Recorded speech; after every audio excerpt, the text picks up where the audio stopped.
Vice President Kamala Harris formally accepted her loss to President-elect Donald Trump. She defended her campaign as a fight for democracy and emphasized a peaceful transfer of power. But there was one moment that stood out to me. Don't you ever listen when anyone tells you something is impossible because it has never been done before. The crowd was clearly emotional. Had she been victorious, it would have meant the first woman, the first Black woman, the first South Asian woman to hold the office. Within hours of the vice president announcing that she would seek the nomination after President Biden dropped out of the race, it was Black women who rallied to raise more than $1 million for her campaign. Black women were elated. But underneath those efforts was a persistent question. Was America ready to elect a Black woman to its highest office? The answer was a resounding no. The vice president entered this race under extraordinary circumstances that we've not really seen in recent history.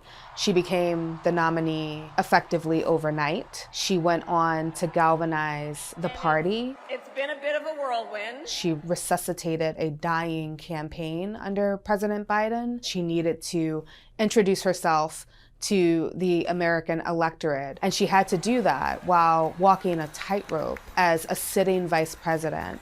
Some Democrats think that she ran an overly cautious campaign in which she failed to distinguish herself from President Biden. Some believe that she represents a party that has increasingly failed to resonate with a new generation. But for others, it affirmed what people believe to be the worst truth of this election. This country would rather elect a man with 34 felonies who had repeatedly disparaged women and people of color, who peddled in lies and vowed to use his political power to punish his enemies, rather than elect a qualified woman of color. Vice President Harris did not emphasize her race nor her gender during this campaign. Millions of Americans saw Kamala Harris as a chance to usher in a new generation of leadership. And for Black women in particular, the Democratic Party's most loyal voting bloc, Kamala Harris's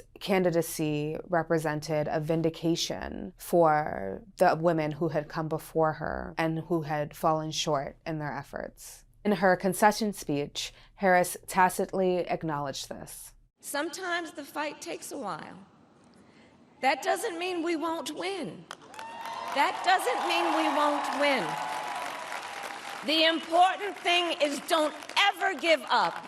As the Democratic Party grapples with Donald Trump's victory, they have a lot of soul searching to do. And as has been the case throughout history, Black women will be central to that.